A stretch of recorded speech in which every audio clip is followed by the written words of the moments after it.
Kok naya borok ni langmawo hamsa mengkeri. Hamsa mengkeri simia mas ma komor nai. Kok nanai borok ni langmawo ke hamsa mengphayo. Hamsa mengphainai simia ayo kolok bo nanai.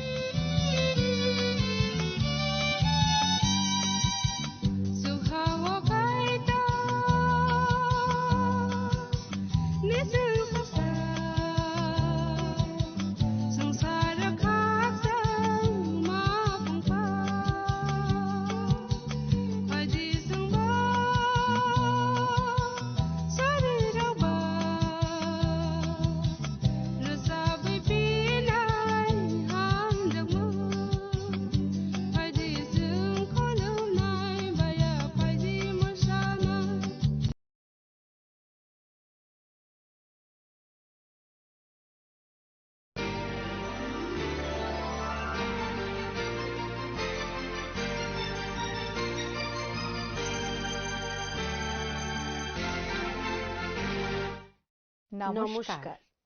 আশাময়ী নারী অনুষ্ঠানের আরেকটি নতুন পর্বে যোগ দেওয়ার জন্য আপনাদের সবাইকে আবার স্বাগত জানাই।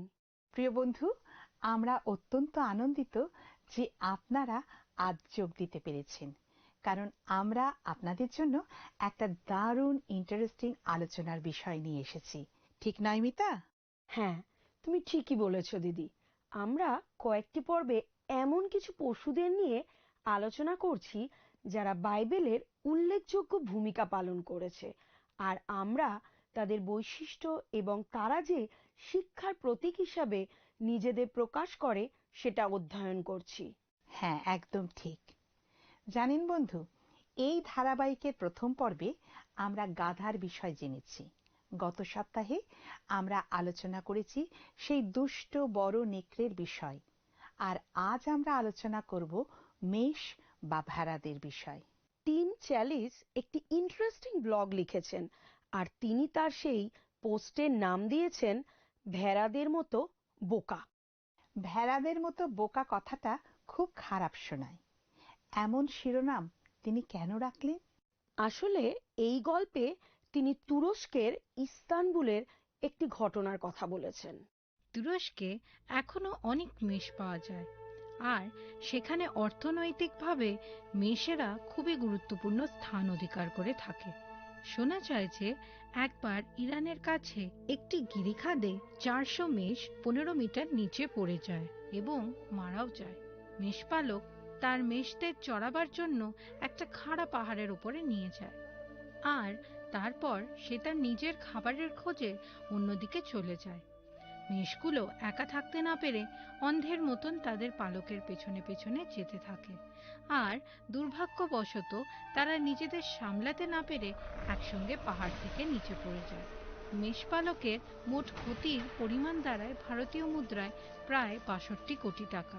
মেষগুলো কোনো বিশেষ উদ্দেশ্য নিয়ে এমন কাজ করেনি, এটাই যে তারা সকলে একজন নেতার প্রতি প্রতিশ্রুতিবদ্ধ ছিল, আর তারা তাদের নিরাপত্তা বিঘ্নিত করেও তাকে অনুসরণ করেছিল।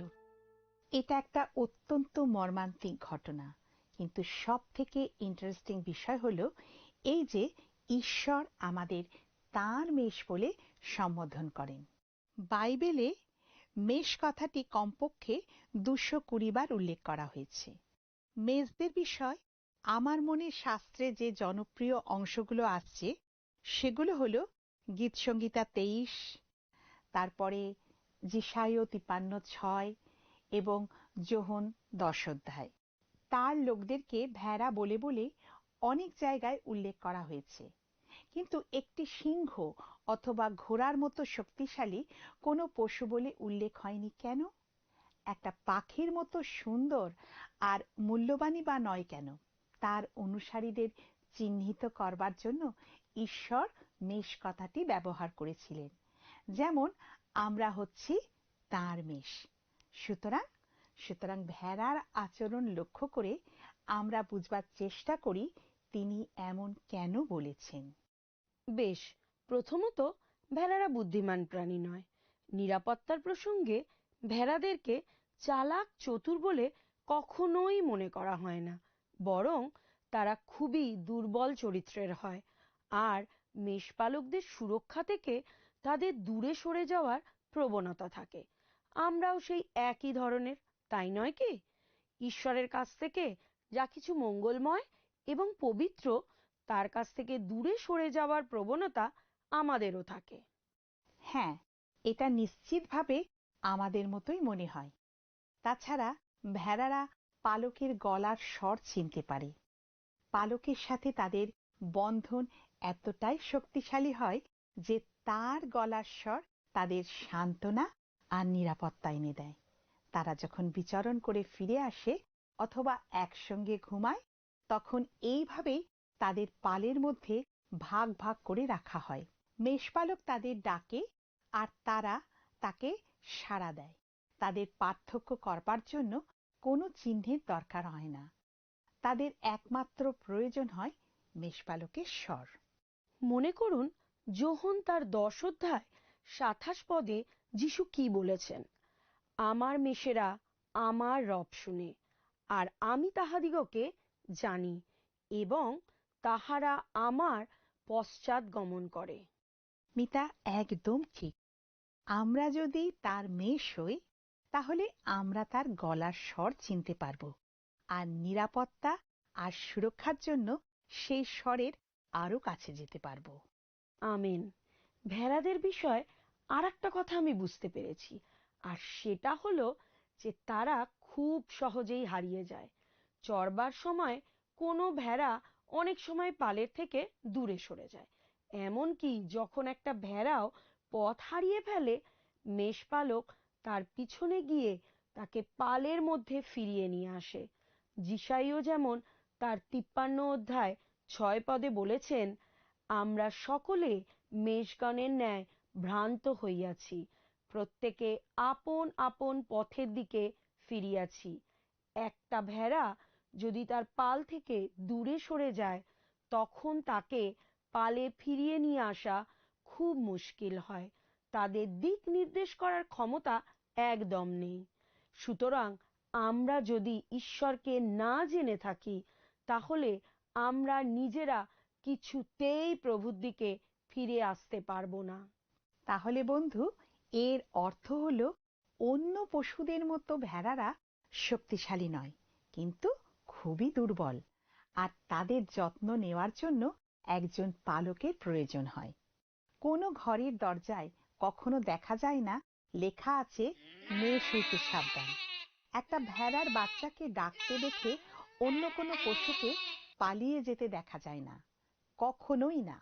ভেড়ারা কখনোই বিপজ্জনক পশু নয়।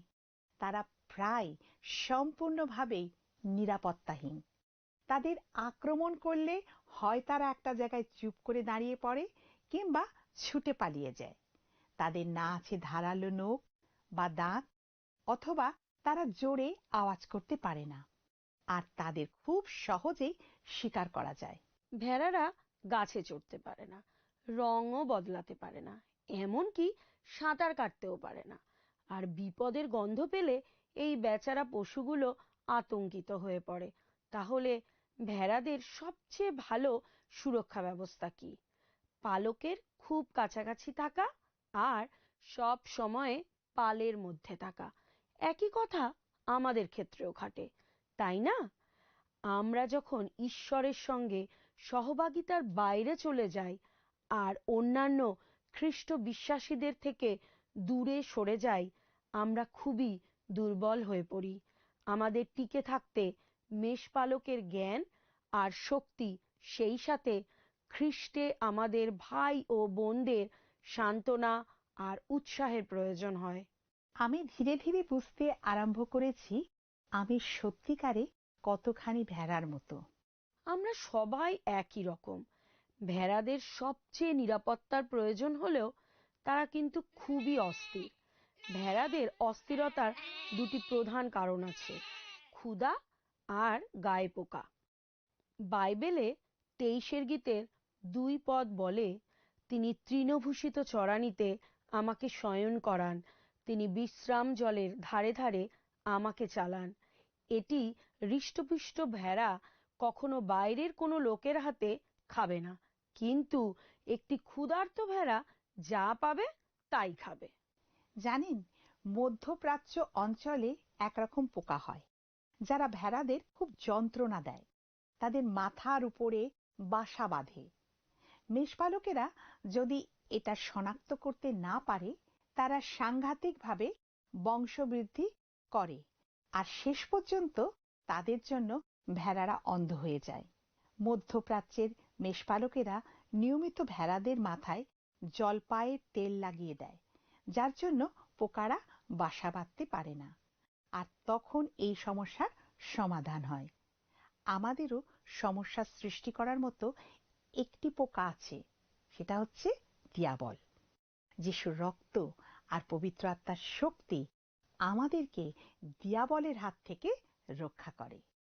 একজন মেষপালকের কাছে কোনো বড় ভেড়া বা ছোট ভেড়া হয় না, তার চোখে সব ভেড়াই মূল্যবান। প্রভুর বিষয়েও একই কথা খাটে। তিনি আমাদের, তার মেষদের সমানভাবে ভালোবাসেন। ঠিক জানো মিতা, আমাদের মতোই ভেড়াদের প্রচুর জলের প্রয়োজন হয়। বাইবেলেতে দেখা যায় মেষপালকরা তাদের ভেড়াদের নিয়মিত জল খাওয়াতে নিয়ে যায়, আর বিশ্বাস হিসাবে আমাদের নিয়মিত পবিত্র আত্মার জীবন্ত জলের প্রয়োজন হয়। খরার সময়ে ভেড়ারা জল না খেতে পেয়ে খুব তাড়াতাড়ি মারা যায়। তাদের এমন একজনের প্রয়োজন হয় যে তাদের বিশ্রাম জলের ধারে চালিত করে। জানেন বন্ধু, আমরাও অনেক সময়ে অসহায় হয়ে পড়ি। আমাদের চালনা করার জন্য একজন পালকের দরকার হয়। ভেড়াদের যতক্ষণ না পরিষ্কার করা হয়, তারা খুব নোংরা হয়ে থাকে। ভেড়াদের চামড়া ল্যানোনিল নামে এক ধরনের তেলে পরিপূর্ণ হয়ে থাকে। ল্যানোনিল চামড়ার মধ্যে থেকে বের হয়ে পশমকে আচ্ছাদন করে। এই তেল ভেড়ার পশমকে নিয়ন্ত্রণ করে, যাতে শীতকালে পশুর শরীর গরম থাকতে পারে। কিন্তু এই তৈলাক্ত পশম প্রচুর পরিমাণে ধুলো শুষে নেয়। যতবার একটি ভেড়া শুয়ে থাকে, ততবার ঘাস, ধুলো, ময়লা এবং যা কিছু কল্পনা করা যায় তার পশমে আটকে যায়। সবশেষে ভেড়াদের একজন মেষপালকের প্রয়োজন হয়। তাদের সব সময়ের জন্য একজন তত্ত্বাবধায়কের দরকার হয়। অন্য পশুরা নিজেদের দেখাশোনা করতে পারে, কিন্তু ভেড়ারা পারে না। ভেড়াদের এমন একজন পালকের দরকার হয় সারা জীবনে, যার একমাত্র কাজ হলো তাদের যত্ন করা। তাদের এমন একজনের প্রয়োজন হয় যে সব সময়ে তাদের রক্ষা করবে, পালন করবে, নেতৃত্ব দেবে, পরিচালনা করবে এবং তাদের জন্য সংস্থান করবে। জানো দিদি, আমাদের এমন ঈশ্বর আছেন যার নাম হলো সদাপ্রভু আমার পালক, যা আছে গীতসংহিতা 23 গীতের 1 পদে। তিনি তার প্রজাদের মেষ বলেন, কারণ আমাদের একজন মেষপালকের প্রয়োজন হয়। আমাদের তাকে এতটাই প্রয়োজন হয়। বাহ, মেষপালক হওয়া খুব কঠিন কাজ। তাদের খাওয়ানো এবং বিশ্রাম দেওয়া ছাড়াও তাদের চড়াতে হয়, রক্ষা করতে হয়, পরিষ্কার করতে হয়, লোমচ্ছেদন করতে হয় এবং ভালোবাসতেও হয়। হ্যাঁ, সম্ভবত সেই কারণেই মিদিয়নে মোশি মেষ পালন করে নম্রতা অভ্যাস করেছিলেন। আচ্ছা, এ ব্যাপারে তুমি ঠিক কি বলতে চাইছো? আসলে মিশরে তিনি জ্ঞান ও শক্তি সঞ্চয় করেছিলেন। তারপর মিদিয়নে, যেখানে তিনি একজন বিদেশি মেষপালক হয়ে 40 বছর কাটিয়েছিলেন, তিনি উপলব্ধি করেছিলেন যে অনেক সময়ই অনেক ঘটনা তার নিয়ন্ত্রণের বাইরে চলে যায়, আর তিনি যতটা জানেন বলে নিজের বিষয়ে মনে করেন ততটা তিনি জানেন না। মেষদের যত্ন করার কাজ নম্রতা থেকেও তাকে অনেক বেশি বিষয় শিক্ষা দিয়েছিল। মেষদের পালকের প্রয়োজন হয় তাদের তৃণভূষিত চড়ানিতে এবং বিশ্রাম জলের ধারে নিয়ে যাওয়ার জন্য। তাদের পালকের প্রয়োজন হয় ভীতু মেষদের থেকে আক্রমণাত্মক মেষদের দূরে সরিয়ে রাখতে, হিংস্র জন্তুদের হাত থেকে রক্ষা করতে এবং কেউ যেন বিপদগামী না হয় সেটা লক্ষ্য রাখতে। তাহলে মিতা, এই সমস্ত বিষয় মোশে শিখেছিলেন যাতে তিনি প্রস্তুত হতে পারেন সেই একই কাজ ঈশ্বরের লোকদের মধ্যে করতে। ঠিক কথা দিদি। ইসরায়েলের এমন একজনের প্রয়োজন ছিল যিনি তাদের ঈশ্বরের দিকে চালিত করবেন। এটাই হচ্ছে নম্রতা সহকারে নেতৃত্ব দেয়া। ইসরায়েলের এমন একজনেরও প্রয়োজন ছিল যিনি তাদের খাদ্য, পানীয় ও নিরাপত্তার দিকে চালিত করবে এবং তারা বিপথে চলে গেলে তাদের খুঁজে নিয়ে আসবে। এটাই হচ্ছে যোগ্য নেতৃত্ব। জানেন বন্ধু, ঈশ্বর মোশেকে যেভাবে একজন সুযোগ্য নেতারূপে প্রস্তুত করে তুলেছিলেন তার থেকেই বোঝা যায় তিনি তাঁর লোকদের কত ভালোবাসতেন। পরবর্তীকালে ঈশ্বর প্রভু যীশুকে প্রেরণ করে আমাদের প্রতি তার অসীম প্রেম প্রদর্শন করেছিলেন, যাতে তিনি তার ক্রুশীয় মৃত্যু ও পুনরুত্থানের দ্বারা পাপের দাসত্ব থেকে আমাদের জীবনে ফিরিয়ে নিয়ে আসেন।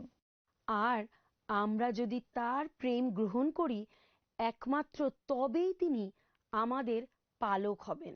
দেখুন, এটাই তো দারুণ বিষয়। এবারে তুমি কি শুনতে চাও দিদি? এমন কয়েকটি কাজের কথা যা রাখাল বালক রূপে দাউদ করেছিলেন। হ্যাঁ, শুনতে চাইবই কি। দাউদ জানতেন যে মেষেরা মোটেও চালাক চতুর প্রাণী নয়, কিন্তু দাউদ তাদের দেখাশোনা করতেন, কারণ তিনি জানতেন যে সেই মেষশাবকগুলো তার পিতার। দাউদ তাদের চড়াতেন, তাদের খাওয়াতেন এবং তাদের নিরাপত্তাও দিতেন। ভোরবেলা দাউদ তাদের সবুজ চারণভূমিতে নিয়ে যেতেন, যেখানে তারা খাওয়ার জন্য ভালো কচি ঘাস পেত। পরে দুপুরের গরমে তিনি তাদের পাহাড়ের ছায়ায় নিয়ে যেতেন, যেখানে তারা বিশ্রাম নিত আর ঠান্ডা জলস্রোতে তাদের পিপাসাও মিটত। আর যখন রাত হতো তিনি আগুন জ্বেলে দিতেন, আর মেষেরা যখন ঘুমিয়ে পড়ত তিনি একটা পাহাড়ে বসে তাদের পাহারা দিতেন।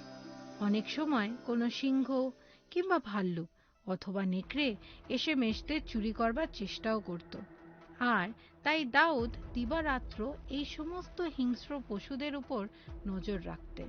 একবার এক রাতে দাউদ হঠাৎ একটা ভাল্লুকের গজরানি শুনতে পেলেন। আপনাদের কি মনে হয় দাউদ তখন কি করেছিলেন?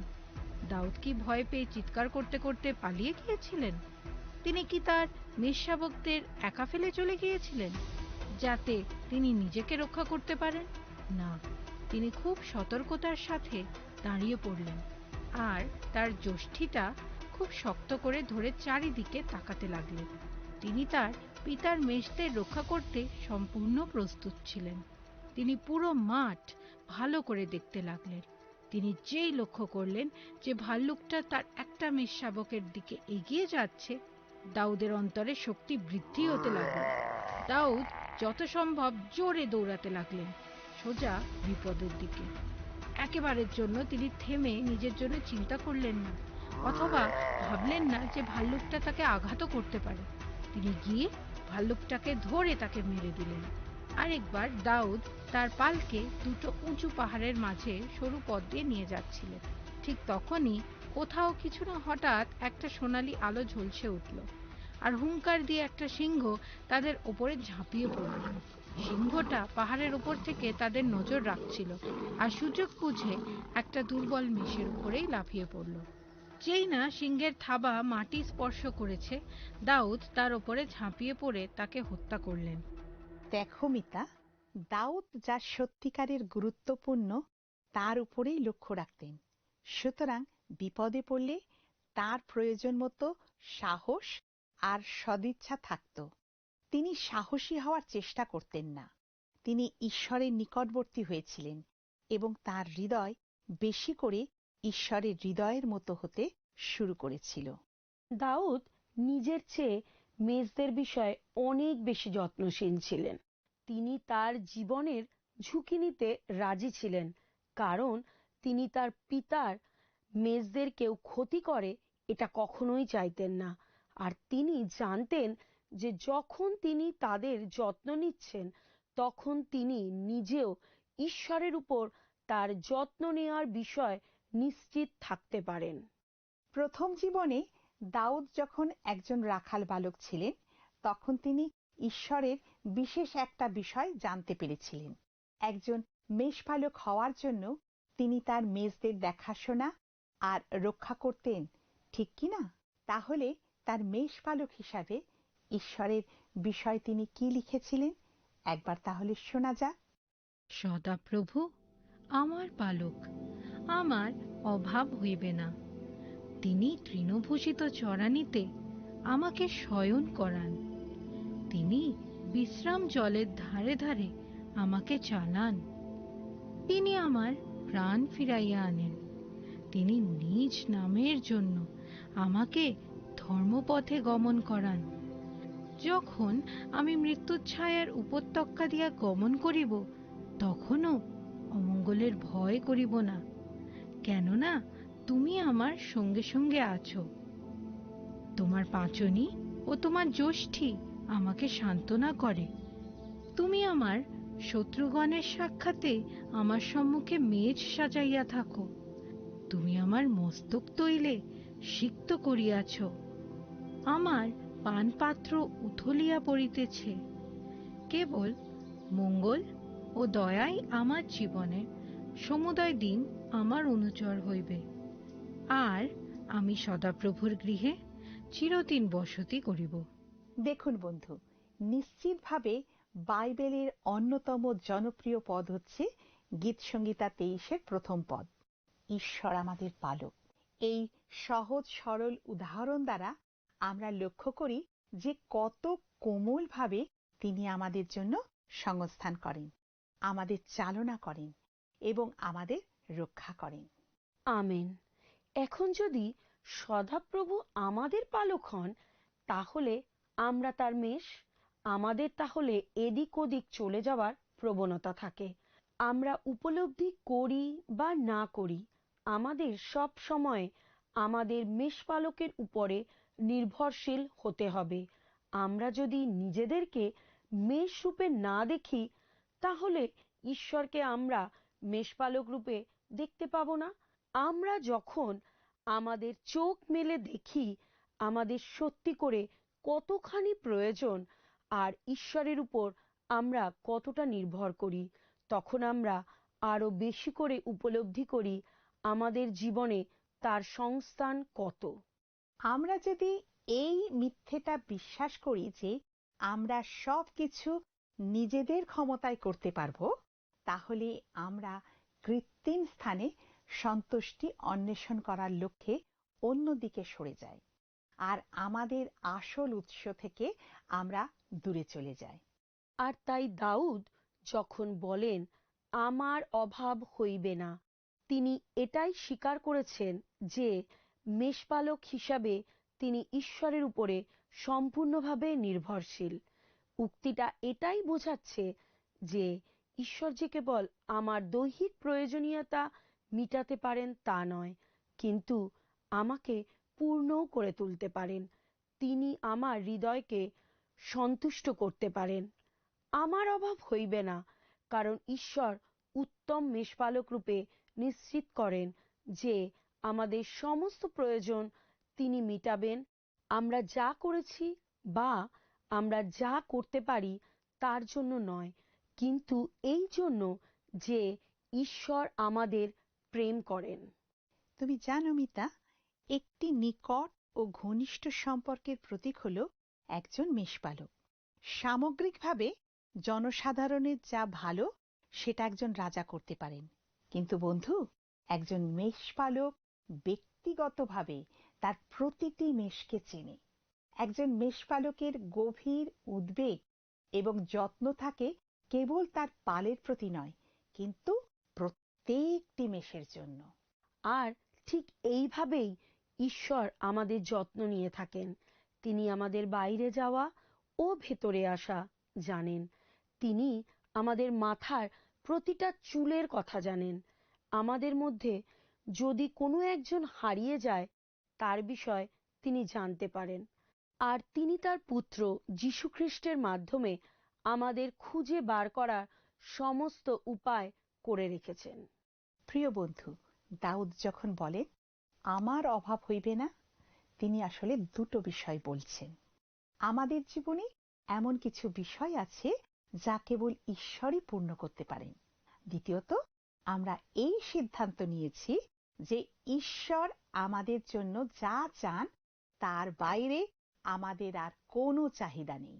জানো দিদি, ভেড়াদের বিষয়ে কিছু পড়াশোনা করতে গিয়ে আমি একটা জায়গায় পড়েছি যে ভেড়াদের একটা খুব ইন্টারেস্টিং ব্যাপার হয়। সেটাকে আমরা বলতে পারি মেষদের ভূপাতিত হওয়া। বেশ ইন্টারেস্টিং শোনাচ্ছে। তুমি বলো এর মানেটা তাহলে কি? বেশ, আমাদের একটা ভিডিও আছে যেটা দেখলে আমরা অনায়াসে এই বিষয়টা বুঝতে পারবো। দুধেল মেষেরা সাধারণত চিত হয়ে পড়ে যায়, বিশেষ করে যখন তারা গর্ভবতী হয় কিংবা তাদের পিঠ পশমে ভরে থাকে। অত্যাধিক পশমের কারণে তাদের ওজন খুব বেড়ে যায় আর তারা খুব সহজেই গড়িয়ে অথবা উল্টিয়ে পড়ে যায়। অনেক সময় তাদের গা ভর্তি পশম অথবা তাদের ছোট ছোট পায়ের জন্য তারা তাল সামলাতে পারে না আর এইভাবে পড়ে যায়। তাদের পশম এত ভারী হয়ে যায় যে মেষেরা পড়ে গিয়ে তাদের পা ওপরে আর পিঠ নিচের দিকে হয়ে যায়, বিশেষ করে যখন তাদের পশম জলে ভিজে গিয়ে আরো ভারী হয়ে যায়। এটা প্রধানত হয় যখন বর্ষাকালে তাদের শরীর পশমে ভরে থাকে। তারা যখন এমন বিশ্রী অবস্থায় পড়ে যায়, মেষদের উঠতে খুবই অসুবিধা হয় আর দুর্ভাগ্যবশত অন্য কোনো মেষ তাদের সাহায্যে আসতে পারে না। তারা যদি এইভাবে চিত হয়ে পড়েই থাকে, তখন মেষরা হিংস্র পাখির আক্রমণের শিকার হয়ে পড়ে। অত্যন্ত খারাপ পরিস্থিতিতে এই পতন খুব ধীর অথচ বেদনাদায়ক মৃত্যুর দিকে নিয়ে যায়। আরেকটা কারণে মেষরা উল্টে পড়ে যেতে পারে, আর সেটা হলো কোনো অসুখ বা পঙ্গুত্বের কারণে কিংবা দুর্বলতার দরুন অজ্ঞান হয়ে গেলে। একজন মেষপালক এমন একটা পড়ে যাওয়া মেষকে পুনরুদ্ধার করতে গিয়ে একটা অসাধারণ কাজ করে। সে প্রথমে তাকে আশ্বস্ত করে, তারপর তার পাগুলো মালিশ করতে থাকে যাতে রক্ত চলাচল আবার ভালোভাবে চলতে পারে। তারপর সে খুব সন্তর্পণে তাদের সোজা করে, তাদের উঁচু করে তোলে, তারপর শক্ত করে ধরে থাকে যতক্ষণ না সে ভারসাম্য ফেরত পায়। ঈশ্বর আমাদের জন্য যা করতে চান এটা তার একটা অপূর্ব চিত্র। আমাদের অপরাধবোধ, দুঃখ কষ্ট অথবা ক্ষোভের কারণে আমরা উল্টে পড়ে যাই বা আমাদের পিঠ ঠেকে যায়, আর আমাদের প্রেমময় মেষপালক তার অনুগ্রহের দ্বারা আমাদের আশ্বস্ত করেন, আমাদের তুলে ধরেন, আর যতক্ষণ না আমরা আমাদের আত্মিক ভারসাম্য ফিরে পাই তিনি আমাদের শক্ত করে ধরে থাকেন। আমরা যদি কোনো কারণে ভূপাতিত হই, একমাত্র আমাদের ঈশ্বরই পারেন আবার আমাদের দুই পায়ে ভর দিয়ে দাঁড়াতে সাহায্য করতে। তিনি আমাদের আত্মবিশ্বাস, আমাদের আনন্দ, আমাদের শক্তি পুনরুদ্ধার করেন। আমাদের জীবনে উত্তম মেষপালককে পেয়ে আমরা কত আশীর্বাদ যুক্ত হয়েছি। আমরা যেন শিখতে পারি তার উপরে আস্থা রাখতে, তার রব শ্রবণ করতে আর বিশ্বাস করতে যে আমাদের সকলের তার প্রয়োজন আছে। তাহলে বন্ধু, আসুন আমরা প্রার্থনা করি যেন আমরা প্রভুতেই চলতে পারি। আসুন আমরা প্রার্থনায় যাই। প্রিয়তম প্রভু, তোমায় ধন্যবাদ দিই তোমার সুন্দর বাক্যের জন্য। কারণ তোমার বাক্য আমাদেরকে উদ্দীপিত করে। আর প্রভু, তুমি আমাদের প্রত্যেককে, বিশেষ করে আজকে যারা তোমার বাক্য শুনছে, তুমি প্রত্যেককে আশীর্বাদ করো, যেন আমরা তোমাতেই প্রভু শক্তিযুক্ত হতে পারি। কারণ তুমি আমাদের বল, তুমি আমাদের আশ্রয়, তুমি আমাদের আসল পালক। তোমার রব যেন আমরা শুনতে পাই এবং সেই রবকে আমরা শুনে যেন সেই পথে চলতে পারি। আমাদের পাপ অপরাধ ক্ষমা করো। আর আজকে যদি কেউ প্রভু, কোনো বন্ধু অসুস্থ থাকে, প্রভু তুমি তাকে স্পর্শ করো এবং তুমি তাকে সুস্থতা দাও। যদি কেউ অসহায় অবস্থার মধ্যে থাকে, তুমি তার সেই অসহায় অবস্থা দূর করো এবং বুঝতে সাহায্য করো তুমি তার সঙ্গে সঙ্গে রয়েছ, কারণ তুমি আমাদের পালক। আর আমাদের প্রার্থনা তুমি শুনলে প্রভু, সেজন্য তোমায় ধন্যবাদ দিই। সকল গৌরব তোমারই হোক। এই প্রার্থনা আমাদের ত্রাণকর্তা খ্রিস্ট যিশু তোমার নামে চাইলাম, দয়া করে শ্রবণ ও গ্রাহ্য করো। আমেন। আমাদের সাথে এই অনুষ্ঠানে যোগ দেওয়ার জন্যে প্রিয় বন্ধু, আবার আপনাদের সকলকে ধন্যবাদ দিই। আমরা আশা করি যে আপনি আশীর্বাদযুক্ত হতে পেরেছেন। তাহলে বন্ধু, আমাদের প্রার্থনার নম্বরে এখনই যোগাযোগ করুন, অথবা মিসড কল নম্বরে একটি মিসড কল দিন। আবার দেখা হবে। তাহলে এই পর্যন্ত, নমস্কার। গত সপ্তাহের আমাদের বিজয়ী দর্শক বন্ধু হলেন উত্তর 24 পরগনা থেকে মঙ্গল দেউড়ি।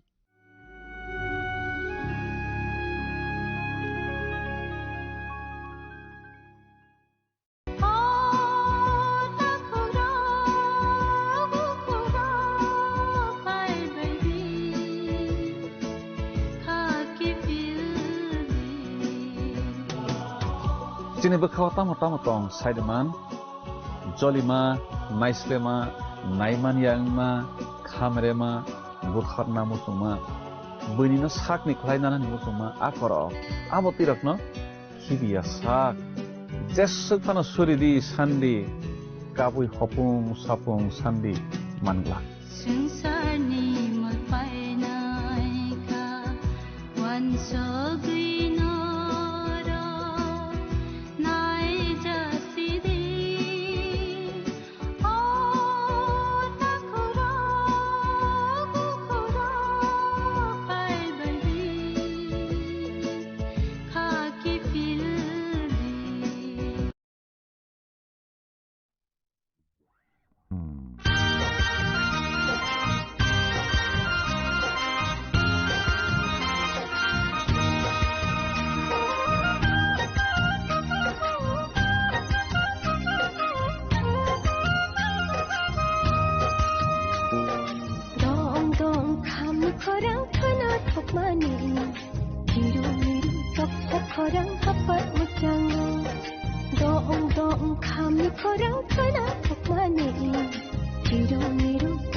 खरं kapal macang ojado ojado ojado kapal surango ojado ojado kapal tengkogo ojado ojado kapal surango ojado ojado kapal tengkogo dong dong kami khorang khana takmani miru miru toksa khorang kapal macang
Parma, que você casa,